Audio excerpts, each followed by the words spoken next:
Saya melihat bahwa mahasiswa perlu memahami disturbance, respon, dan karakteristik itu sekaligus. Memang disturbance yang berhubungan dengan external loading, internal loading itu ada di pelajaran statika yang merupakan prerequisite dari kuliah mechanic and strength of materials. Nah, buku statik ya yang kita pakai adalah juga pengarangnya Profesor Hibbeler. Ini edisi yang ke-13. Jadi mahasiswa yang mengambil kuliah Mechanics of Materials tentu sudah lulus kuliah statika ini, sehingga mereka sudah paham tentang loading dan lain sebagainya. Kemudian yang kedua adalah mahasiswa perlu memahami respons yang di dalam buku Profesor Hibbeler, ya, Mechanics of Material yang saya pakai sekarang, yaitu edisi ke-10, mana edisi ini sangat menarik, ya, di Global Edition dan di dalam satuan SI. Kita menggunakan ini.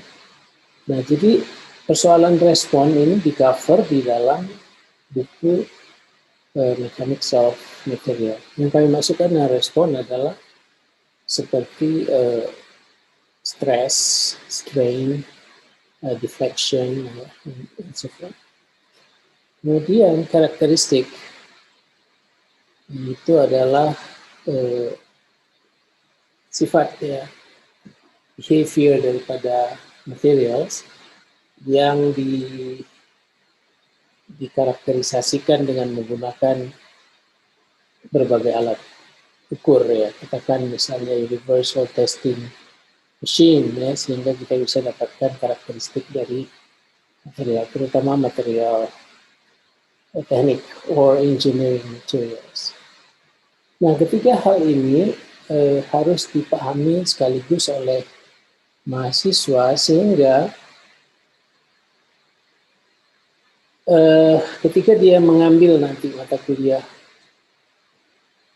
elemen mesin, design or mechanical engineering, yang kalau saya menggunakan Sikli edisi yang ke-9,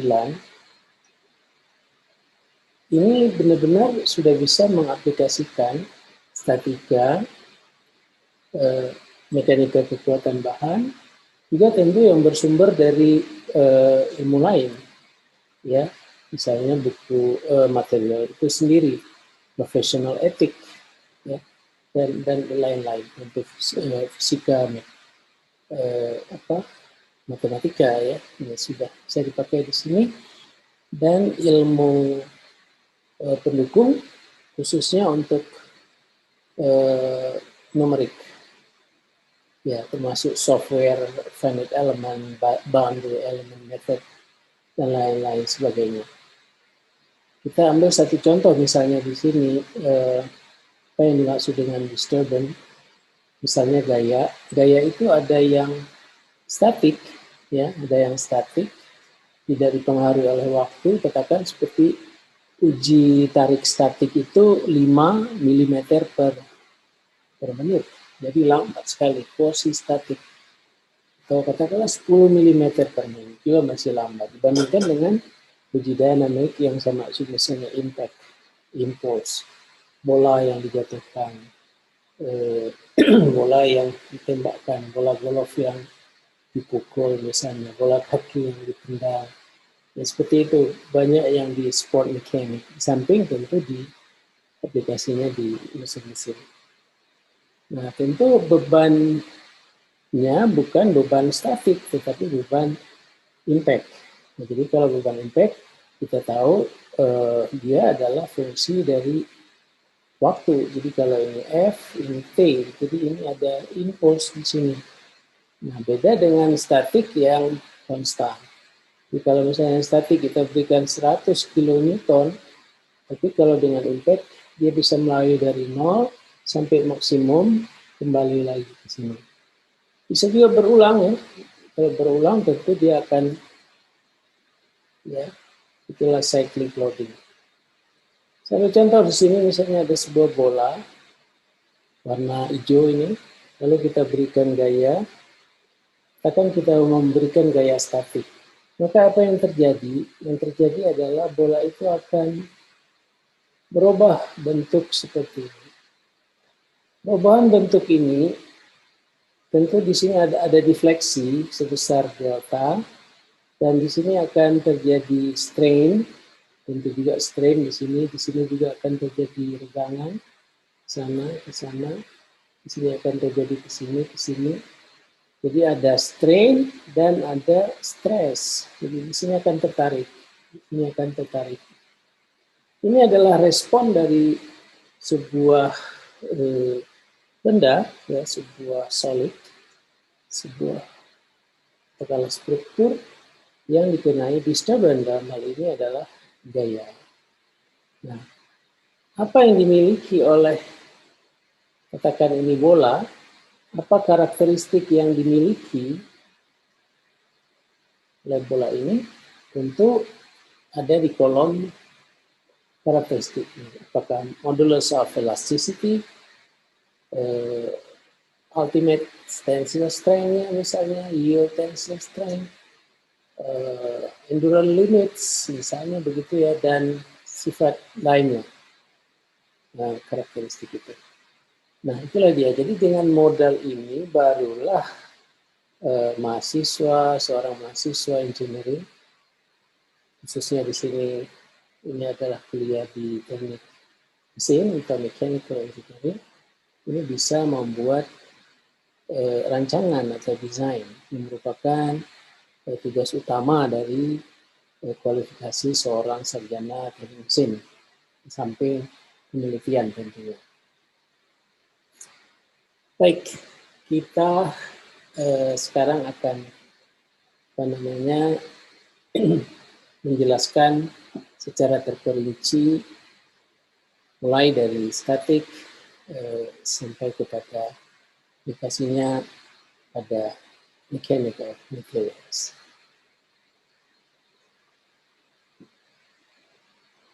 Mari kita melihat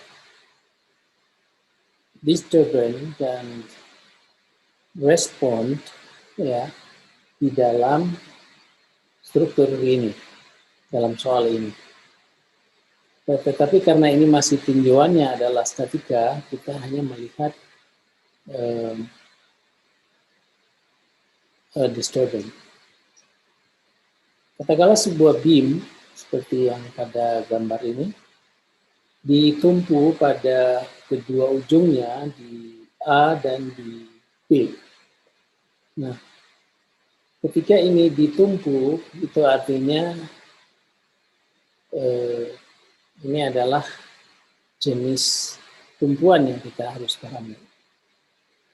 Berbeda jenis tumpuan, maka akan berbeda reaksi atau gaya reaksi yang ditimbulkan pada titik yang ditumpu itu.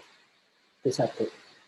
Kenapa ada gaya reaksi? Karena ada loading. Nah, loading ini ada macam-macam. Ada yang namanya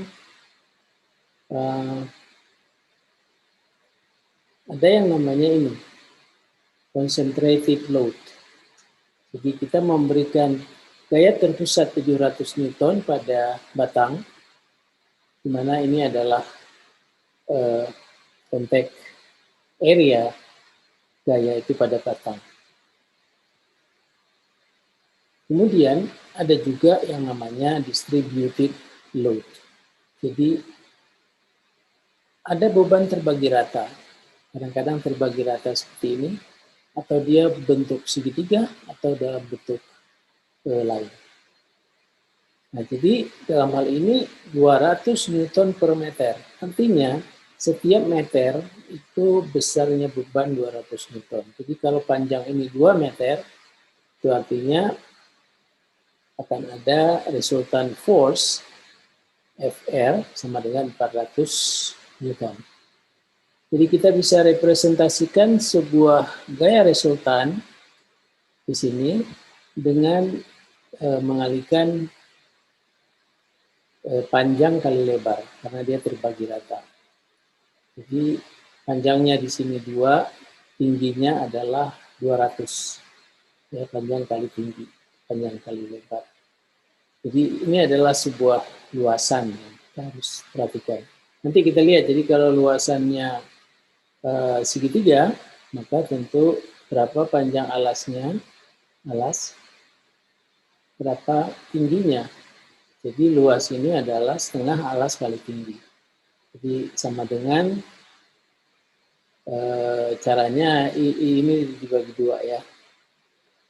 Kemudian ada body force, tapi body force di dalam diagram ini karena terlalu kecil, itu biasanya kalau misalnya akibat gravitasi, maka ini disebut dengan weight, ya, equal mass, ya, kali gravitasi, massa kali gravitasi. Nah, itu biasanya pada titik center of gravity dari struktur itu. Dikatakan ini center of gravity-nya ada di tengah-tengah ini misalnya. Itu ya. Nah, yang berikutnya kita perlu pahami apa yang kita sebut dengan constraint tadi saya sudah katakan di awal. Constraint-nya ada di A, ada di B, yaitu support. Nah, untuk melihat support di A dan di B, maka kita perlu dalam buku Mechanics of Material ini diberikan satu tabel, yaitu tabel 11. Jenis yang mana? Tentu di statika lebih beragam lagi ya bentuk supportnya. Ini hanya beberapa contoh saja. Jadi kalau kita lihat di sini adalah sebelah kiri ini di roll, artinya degree of freedom ya. Hanya satu unknown di sini karena dibolehkan adanya perpindahan ke arah horizontal. Nah, kalau di sini di B ya, di B ini kita lihat ini pin connection, jadi akan ada reaksi nanti dua arah. Nah, jadi kita lihat satu tadi di roll, maka reaksinya adalah one unknown, kemudian satu lagi di pin ya, external pin, karena dia ada internal pin ya, maka ada dua, yaitu arah vertical dan arah horizontal. Jadi two unknowns. Keduanya kita tidak mengetahui sebelum kita hitung. Nah, jadi kita bisa stepnya sebagai berikut. Pertama, kita cek ya jenis pembebanan ini dan constraint-nya itu kita cek di tabel. Tadi udah kita lihat ini roller dan ini adalah external pin. Itu jenis koneksi yang ada pada sistem ini. Nah, lalu yang kedua, tentu kita membuat apa yang kita sebut dengan FBD, Free Body Diagram. Jadi diagram gaya bebas. Nah, pada diagram gaya bebas, maka reaksi tadi akibat roll ada di sini, AY, kemudian karena ini pin, maka ada dua. Ada dua gaya yang tidak diketahui.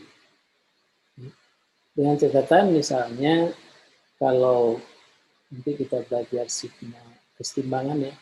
Jadi sigma X sama dengan 0, sigma F Y sama dengan 0. Biasa kalau vektor kita kasih tanda ini atau ditebalkan. Ya, seperti ini ditebalkan atau diberi tanda panah di atasnya, itu menunjukkan vektor. Nah, ini ke sini plus. Kalau FY ke atas ya, ini yang plus. Nanti momen kita lihat counterclockwise itu positif. Nah, inilah dia yang kita lihat dari tabel tadi, reaksinya, lalu kita gunakan langsung. Dan sekarang berbagi rata kita udah representasikan dengan FR tadi. FR. Ini memang sudah diketahui gaya terpusat 700 Newton. Nah, seperti itu. Jadi konsepnya adalah kita menggunakan method of section. Jadi bisa dilihat di buku statika kembali bagi yang ingin belajar method of section. Kembali buka buku statika yang merupakan prerequisite dari kuliah ini. Jadi caranya adalah sebuah benda seperti ini dikenai berbagai macam gaya eksternal, ya. Maka apabila ini kita potong, kita cut through, ya, ini di daerah ini kita potong, maka di sini akan terjadi ya internal reaction-nya, internal loading-nya ada di sini. Jadi akibat gaya eksternal di sini akan terjadi internal. Nah, itu bisa direpresentasikan dengan sebuah gaya resultan. Mungkin juga ada momen ya, momen reaksi. Maka ini kita bisa buat atau ilustrasikan seperti pada gambar ini. Nah, seperti ini ya. Jadi kalau secara umum kita bisa buat bahwa apabila ada gaya reaksi bisa saja karena dipotong itu ada gaya geser, shear, ya, V, dan gaya normal N. Maka gaya resultannya adalah FR.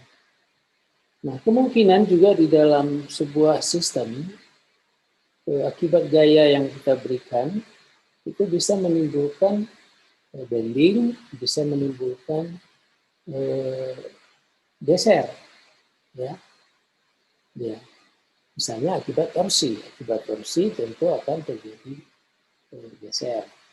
Ini ada torsional moment, ada bending moment, maka kita bisa membuat juga resultan daripada momen ini. Nah, sekarang untuk gaya-gaya yang sebidang, kita bicara coplanar, ya. Jadi kalau bekerja gaya seperti ini, kita potong, maka setelah kita potong, kita bisa tuliskan akan ada gaya geser, V, gaya normal, N, dan muncul momen. Adanya momen ke sana. Jadi pada permukaan yang kita potong ini akan terjadi ya gaya-gaya dan momen seperti ini. Nah, sekarang karena kita bicara coplanar berarti bidangnya adalah bidang X dan Y. Jadi kita bisa melihat bagian ini. Nah, kita coba aplikasikan ya dengan cepat ini kita aplikasikan. Contoh misalnya ini saya ambil dari contoh soal dari buku Hibbeler. Kita lihat di sini sebuah beam seperti batang ini dia dijepit. Jadi ini dijepit ya pada A dan bebas pada B. Nah, beban yang dibuat ini adalah beban segitiga, di mana maksimum 300 Newton per meter, tentu di sini 0. Kita bisa menghitung dimanapun dengan perbandingan segitiga ya. Nah, kita dimanapun kita bisa hitung. Nah, yang ditanya adalah di C gitu. Jadi di C maka ini kita potong aja di sini. Ini kita potong, maka setelah kita potong nanti kita bisa hitung berapa besar gaya yang terjadi di sini. Oke, kita lanjut. Sekarang kita potong pada C, karena pertanyaannya pada C ini. Bagaimana menghitung Y katakan di sini? Y per 30, ya, ini kan 30, Y per 300 Newton per meter, itu sama dengan panjang ke sini dibagi dengan panjang ke sini. Jadi 2,4 dibagi 3,6 total. Jadi didapat Y 200 Newton per meter. Nah, 200 Newton per meter itu akan berada di sini. Ya, dia 200 Newton per meter. Lalu untuk menggambarkan FBD kita perlu menghitung berapa gaya terpusatnya. Gaya tidak terpusat itu tidak lain daripada luas dari segitiga ini. Dimana segitiga itu adalah setengah alas kali tinggi, setengah kali alasnya 2,4, tingginya 200 Newton per meter, sehingga besarnya gaya terpusat itu 240 Newton. Nah, jadi ingat, karena ini dipotong, prinsip ini berlaku tadi, ya akan ada gaya geser, akan ada momen di titik C, dan akan ada gaya normal, seperti di sini. Maka selanjutnya kita bisa melihat persamaan kesetimbangan. Pertama, kita lihat persamaan kesetimbangan apa? Yaitu sigma fx sama dengan 0. Sigma fx sama dengan 0, kalau kita lihat di sini, tidak ada selain NC, berarti NC sama dengan 0. NC sama dengan 0, ya. C sama dengan 0. Karena arahnya ke kiri, maka minus ke kesepakatan, tapi NC sama dengan 0. Minus NC sama dengan 0, NC sama dengan 0. Kemudian kita lihat kesetimbangan gaya yang kedua adalah sigma Fy sama dengan 0, di mana kita tahu bahwa plus ke atas. Mana saja itu yang Fy kalau kita lihat di sini. Fy itu ada dua di sini. Pertama 240 Newton gaya terpusat, dan yang kedua adalah gaya geser, ya, yang terjadi pada permukaan yang dipotong. Jadi karena itu Vc kurang 240, Vc itu positif karena ke atas, 240 ke bawah berarti negatif. Berarti Vc sama dengan 240 Newton. Jadi di sini akan terjadi gaya geser sebesar 240 Newton. Baik, sekarang bagaimana kalau kita ambil sigma momen pada titik C sebenarnya? Karena itu yang ingin kita cari tadi dari soal, ya, internal loading pada titik C. Maka kalau kita lihat dari persamaan ini, kita bisa lihat MC tadi ini kan negatif, oh ini positif, berarti ke sini negatif. MC berarti negatif, ya. Jadi negatif MC, negatif 240 kali 0,8. Dari mana datangnya 240? Ya, dia negatif 3, karena ini cenderung akan berputar seperti ini. Kali 0,8, ini dia, itu sama dengan 0. Karena tidak ada gaya lain, maka diperoleh MC sama dengan minus 1,92. Nah, ini menarik, ya, menarik untuk dipahami. Kita tahu bahwa MC itu negatif, ya. Negative sign indicates that MC act in the opposite direction to the sound on the free body diagram. Jadi kalau tadi MC kita asumsikan dia CW, maka karena hasilnya negatif, dia sebenarnya adalah CCW. Jadi asumsi awal itu tidak ada masalah. Kita mau pilih CW atau CCW. Yang penting hasil terakhir. Jadi kalau hasil tadi positif, ya, maka berarti dia tetap ternyata dia sebenarnya adalah seperti yang kita asumsikan. Nah, tentu kita bisa mencek kebenarannya lagi kalau kita melihat ada potongan di mana, ada potongan di A, ya. Nah, ini ada di contoh soal. Silakan nanti para mahasiswa mencoba contoh soal ini lagi. Oke, ini pemahamannya. Mudah-mudahan kalau kurang paham coba diputar kembali nanti videonya untuk bisa dipahami dan bisa ditanya di kolom komentar, ya, di kolom komentar. Nah, untuk apa namanya latihan, barangkali kita bisa lihat, menarik ya, saya ambil contoh soal yang ada di bagian problem, itu nomor 15. Jadi nomor 15 ini ya sedikit perlu pemikiran ya. Kenapa ya? Di sini oke lah, join-nya di sini, connection-nya ini roll. Ya, roll. Kalau roll kita tahu nanti FBD-nya akan ada hanya satu yang tidak diketahui, akan ada di sini. Ya, inilah dia AY. Di sebelah ini di depit, berarti akan ada dua yang kita tidak tahu, ya kan? Kita tidak tahu di sini, yaitu CY dan CX, ya.